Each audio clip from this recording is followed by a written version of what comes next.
अडचणीत आणण्यासंदर्भात ही बैठक होती. मनोज जरांगे पाटील यांनी कालच्या तुमच्या AK-47 या विधानानंतरही समाचार घेतलाय तुमच्या विधानाचा. जरांगे यांच्या भूमिकेवर तुमचं काय म्हणणं काय आहे? जरांगेंची एकूणच जे समर्थन मिळालं मराठ्यांचं, त्याला असं वाटतंय की मी देव झालो. त्याच्या डोक्यात एवढी हवा गेलेली आहे की त्याला वाटतंय की आता आकाशाला माझ्या एवढा नेता कोणीच नाही, सर्व मीच आहे. म्हणजे देवही मीच आहे, दानवही मीच आहे, रावणही मीच आहे ना राक्षसही मीच आहे, असं सगळं वाटायला लागलं. या भावनेतून ते बोलतायत, ज्या पद्धतीचं वक्तव्य ते करायला लागले. संपवून टाका, परवा करू नका, म्हणजे मारून टाकायला लागलं काय? मराठा तरुणांना हे असं हुसकावणी देऊन, त्यांना चिथावणी देऊन काय ओबीसी लोकांना मारून टाका असा आदेश द्यायचा की त्यांना? ज्या पद्धतीचं वक्तव्य ते करतायत. काँग्रेस मराठ्यांना उभी केली. अरे सगळे मराठ्यांनी उभी केली, काँग्रेस सगळ्याच समाजांनी उभी केली. मराठा समाज होता, ओबीसी होता, आदिवासी होता, दलित होता, अल्पसंख्याक होता, सगळ्यांचं समर्थन लागलंय. त्याला कुठे विरोध आहे? आणि काँग्रेसने सर्वाधिक मुख्यमंत्री पण काँग्रेसने दिले ना, हे कुठे लपून राहिलेलं आहे? त्यामुळे हा काय बडबड बडबड बडबड बडबड जी चालली आहे म्हणजे अंगात आल्यासारखी. आणि ज्या पद्धतीच्या माझी कुठल्याही भुजबळांच्या बरोबर गुप्त बैठक झालेली नाही, कधीच झालेली नाही.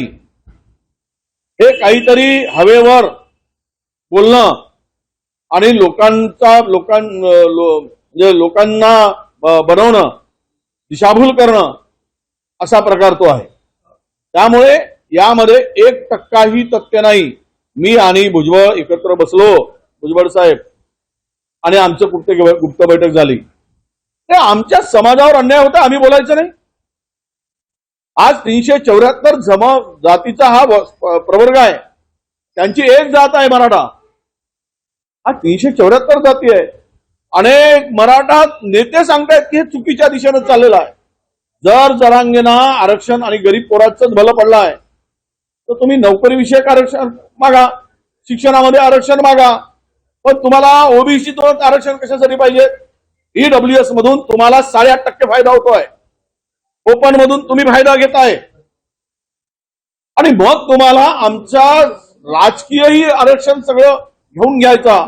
मग आम्हाला काय गुलाम बनवायचं आहे काय? यांच्या ताराखालच्या मांजरून जगू काय? यांना आम्हाला सर्व ओबीसीना यांच्या बैलगाडीच्या खालचा कुत्रा बनवून आम्हाला टाकायचं आहे? काय करायचं याला? आणि काहीतरी बळबळ करतो जरांगे. याची बैठक झाली, त्याची बैठक झाली, काँग्रेसला उभं केलं. जरांगेमुळे काँग्रेस उभी झाली काय? ज्या ज्या नेत्यांनी योगदान दिला त्यामध्ये अनेक समाजाचे लोक आहेत, मराठा समाजाचे आहेत, ओबीसीचे आहेत, ते सगळं आहे. आणि ह्याने ज्या पद्धतीनं वागतोय, जे काही समर्थन मिळालं आणि काय काय झालं तर मी काढेल. आमच्यापाशी सगळी हिस्ट्री आहे. आम्ही काही मराठा समाजाच्या विरोधात नाही. हा जो उभं करायला पाहतोय ओबीसी लोकांना की सर्व ओबीसी लोक मराठा समाजाच्या विरुद्ध आहेत, अशा प्रकारचं काही ते दाखवतोय, हे ढोंग आहे. कोणीही मराठा समाजाच्या विरुद्ध नाहीत. मराठा समाजाच्या गरीब तरुणांना त्यांना हक्क मिळाला पाहिजे, त्यांना रोजगार मिळाला पाहिजे, त्यांना शिक्षण मिळालं पाहिजे. यासाठी वेगळे मार्ग आहेत, वेगळी व्यवस्था आहे. पण ते न करता इथूनच द्या आणि 94चं सांगतात. चॅलेंज ऑलरेडी झालेला आहे 94चा निर्णय आला. 1994 मध्ये जो निर्णय झाला, काही जातींची विभागणी करून त्यांना ते आरक्षण दिलं गेलं, त्याला चॅलेंज झालं, ऑलरेडी झालेला आहे. यांचा त्रास आपण वाचवला आहे. त्याला चॅलेंज करू, याला चॅलेंज करू, याला संपवून टाकू, त्याला मुळासकट संपवा. परवा करू नका, चिंता करू नका, परिणामाची चिंता करू नका. म्हणजे ह्याला काय सांगायचं आहे का? मराठा तरुणांच्या हातात बाम द्यायचे आणि जा ओबीसी नेत्यावर फेका, त्यांना मारून टाका, संपवून टाका, असं म्हणायचंय काय? ही कुठली चितावणी आली? आणि म्हणजे कोण कारवाई करणार? अरे बडे बडे गेले या देशामध्ये. काय तुझं काय अभ्यास आणि कुठला काय आहे? याला संपवा, त्याला संपवणं म्हणणं, हे जे चाललं आहे हे अत्यंत चुकीचं चाललं आहे. सरकार म्हणून देवेंद्र फडणवीसांनी ज्या पद्धतीचं ते चिथावणीखोर बोलतायत, त्याला आवरण्याची जबाबदारी मुख्यमंत्र्यांची आहे. गृहमंत्र्यांची आहे हे लक्षात घेतलं पाहिजे. चिथावणीखोर बोलतायत, गुन्हा दाखल व्हायला पाहिजे, कारवाई व्हायला पाहिजे का? कारण की उपसवतायत मराठा तरुणांना ओबीसी नेत्यांच्या विरोधात, असा त्याचा अर्थ निघतो. नाही, आम्ही सरळ सांगतोय सरकारला आणि मुख्यमंत्र्यांना, आम्हाला जर कुठलाही धक्का लागला तर याची जबरदस्ती जबाबदारी जरांगेची राहील आणि सरकारची पण राहील. त्यासाठी या उस्कवणारे चिथावणीखोर जे काही भाषण करतायत ते यांच्यावर कारवाई करायला पाहिजे, ही आमची मागणी आहे. त्यांनी जो शब्द वापरला की फडणवीस आणि भुजबळ यांच्या टोळीचे तुम्ही भिडवा, जरांगे शब्द वापरला काय यांच्या टोळीपासून सावध राहा, फडणवीस, अजितदादा आणि एकनाथ शिंदेनी सावध राहावं, अजितदादाला भुजबळ संपवून टाकेल असंही म्हटले ते. अजितदादाला भुजबळ संपवून टाकेल असंही म्हटले. तर काय कोणता त्यांचा विषय आहे, याला कशाला राजकारण करत बसायचं आहे? हे बघा, जिथे लाठीचार्ज झाला ना जरांगे, आता तिथून हिरो झाला जरांगे. लाठीचार्ज झालाच नसता तर कोण जरांगेना विचारलं असता? आणि काय झालं होतं आम्हाला माहित आहे. 10 उपोषणं केलेत 20 ठिकाणी. या ठिकाणी लाठीचार्ज झाला तिथे मी सुद्धा गेलो होतो. मला सुद्धा सहानुभूती होती की नाही, हे चुकीचं झालेलं आहे. आणि तिथे जाऊन भेट दिली, जरांगेंची भेट घेतली मी. काय विसरलेत काय ते? पण त्यांनी ज्यावेळेस वारंवार भूमिका बदलली, पहिले म्हणले मराठवाड्यातली तरुणांच्या संदर्भात, मराठा तरुणांच्या संदर्भात न्याय मिळाला पाहिजे, त्यांना नोकरी मिळाली पाहिजे. आम्ही त्यांच्या सोबत होतो. ईडब्ल्यूएस लागू झाला, सर्वांनी एक मताने आपला एससीबीसीला एक मताने आम्ही समर्थन दिलं, एक मताने. आणि त्यानंतर त्यांच्या सगळ्या मागण्यांच्या पाठीमागे आम्ही होतो. आमची मागणी एवढीच होती की बाबा तुम्ही ओबीसीतून घेऊ नका. हा एवढा मोठा समूह आहे, आम्हालाच मिळत नाही, आम्हीच उपाशी आहोत, आमच्याच लोकांची वाट लागली आहे, आमच्या लेकरं बाळांची काय गती आहे, जरा जाऊन महाराष्ट्र फिरल्यानंतर इतर समाजामध्ये कळेल जरांगेंना. त्यामुळे आम्ही म्हटलं की तुम्ही वेगळी व्यवस्था करा निर्माण, त्यांच्यासाठी वेगळ्यांना आरक्षण द्या. ओबीसीला आरक्षणाला कुठेही त्या ठिकाणी धक्का लावण्याची, धक्का न लावता त्यांना द्या. आम्ही कुठल्याही पक्षाच्या विरुद्ध आहोत, समाजाच्या विरुद्ध नाही. आम्ही जर आमच्या ओबीसी लोकांच्या साठी जर लढण्याची भूमिका आम्ही जर घेत आहोत, ते जसे म्हणतायत ते चुकीचं आहे, ते म्हणले ते 100% खरं आहे असं म्हणून चुप राहायचं का? तो GR काढला राज्य सरकारने, ओबीसीला उद्ध्वस्त करणारा GR आहे, ओबीसीचे संपूर्ण आरक्षण घालवणार आहे.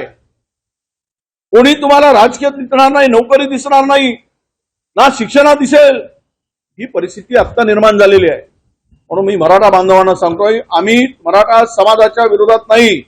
तुमच्या मराठा समाजातील गरीब तरुण लोकांना सगळ्यांना जे मिळायचं ते देऊ दे. मुख्यमंत्र्यांनी परवाच सांगितलं, भाषणातून सांगितलं, त्याचा उल्लेख मी मीटिंगमध्ये केला की महाराष्ट्रातील अजितदादा नाकारत आहेत. मराठा समाजाच्या तरुणांना रोजगारासाठी, सारथीसाठी आतापर्यंत आमच्याकडे जी माहिती आहे, आणि ते मीटिंगमध्ये सुद्धा आम्ही बोललो आहे, 13,500 कोटी रुपये 1.5 लाख मराठा तरुणांना, अण्णासाहेब पाटील महामंडळाला मराठाच्या 1.5 लाख तरुणांना कर्ज देण्यासाठी 13,500 कोटी रुपये वाटले. या सरकारने ओबीसी साठी किती वाटले? किती ओबीसी तरुणांना रोजगार दिला आणि लोन दिला, कर्ज दिला? पुढे चाललंय. आणि तरी पण त्याच्या पलीकडे जाऊन सारथीची इमारत, टोले जंग इमारत बांधली आणि महाज्योतीची इमारत 4 टेबलावर सुरू आहे. त्याला पैसे दिले नाहीत, एका खाजगी संस्थेला पैसे देऊन टाकले. ओबीसीच्या हॉस्टेल बांधायसाठी पैसे नाहीत. आणि सारथीला कोल्हापूरची इमारत, पुण्याची इमारत, 500-500 कोटी रुपयाची इमारत बांधली, 800-800 कोटी रुपयाची, जवळपास 20,000 कोटी रुपये या मराठा समाजाच्या सवलतीसाठी दिलेत. 1% आम्ही विरोध केला नाही, कारण विरोध करायचं काही कारण नाही, दिलंच पाहिजे, ही आमची भूमिका आहे. पण नाही, ओबीसीतूनच पाहिजे. आणि सरकार सुद्धा येळपाटासारखं त्याच्या दबावाखाली चुकलाय. हे दुःख वाटतंय यांचं आम्हाला. सत्ता बित्ता काय, आमदारकी बिमदारकी आम्हाला काही त्याचं देणं घेणं नाही. राजकारण बिजकारण काही पक्षभिक्ष काही देणं घेणं नाही. मी लढतो आहे ओबीसीच्या हक्कासाठी लढतोय. ओबीसीवर अन्याय होतो म्हणून लढतोय. हे लक्षात घेतलं पाहिजे. मराठा नेत्यांच्या विरोधात जे ओबीसी नेते जातील त्यांची आम्ही गेम करू अशा प्रकारचे वक्तव्य ते मनोज जरांगेंनी केले. आता करू देत ना. काय करेल तो मारूनच टाकेल ना. मनोज जरांगे टाकेल ना. त्यापेक्षा काय, ओबीसी समाजाच्या हक्कासाठी लढताना आमचा जीव गेला तरी चालेल. जीव घेणारा कोण आहे आम्ही चिठ्ठी लिहून देऊ. जरांगेला फाशीवर चढवा म्हणून आमचा जीव गेल्यावर पहिली फाशी त्याला द्या. तो आमचा जीव घ्यायला सांगतो ना. तर सरकारने त्याच्यावर कारवाई करेल. गुन्हे दाखल करतील आणि करतील ना. चढवतील ना भाषा. तसंही काही गेलंच आहे. 8 दिवसांनी 10 दिवसांनी बिमारीचं सोंग करतोच तो. नवीन भिडू भेटला आहे. तलवार आणि जयची भाषा करतोय. यांना दंगली घडवत असं तुमचं नाव घेऊन आरोप केला. अरे नवीन भिडू काय, मी काय माल बोलतोय. मी कुठल्या तलवारीची भाषा बोलली. काढरेपणा एकतरी तलवारीची भाषा बोललेलं माझं वाक्य. मी ज्या वेळेस अंबडमध्ये सभा झाली कुणी कोयत्याची भाषा केली, मी त्या सभेमध्ये गेलो नाही. दुसऱ्या सभेमध्ये. कारण ही शस्त्राची भाषा आपल्याला जमणार नाही. आम्ही एकमेकाचे महाराष्ट्रात राहतो. एकमेकाच्या आमचे संबंध अनेक वर्षाचे पिढ्यानपिढ्या आहेत. घर म्हणजे गाव म्हणजे आम्ही सगळ्यांच्या एक मंदिरात समान त्या नात्याला जपतो. ह्यामध्ये एक तरी शब्द मला दाखवा की विजय वडेट्टीवारांनी कधी तलवारीची भाषा केली काय, कधी बंदुकीची भाषा केली काय. आम्हाला अजिबात हे जमत नाही. आणि संपवून टाकायचाच विचार आहे. मारून टाकायचं मारून टाका.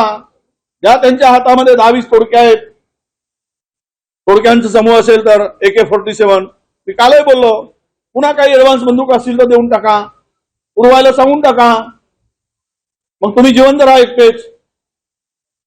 ही जी पद्धत आहे समाजाला भडकवण्याची, हे बंद केलं पाहिजे जरांगे पाटलांनी. हक्क मागायचा आहे तर तुम्ही न्यायिक मागा. आम्ही मागतोय लढून. तुम्ही मोर्चे काढले, आम्ही मोर्चे काढतो. त्यात काय मोठा गोष्ट आहे.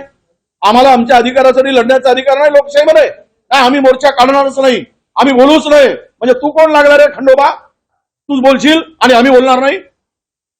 हेच चुकीचं होत आहे. हे सरकारने लक्षात घेतलं पाहिजे आणि अशा प्रवृत्तीचा बंदोबस्त केला पाहिजे.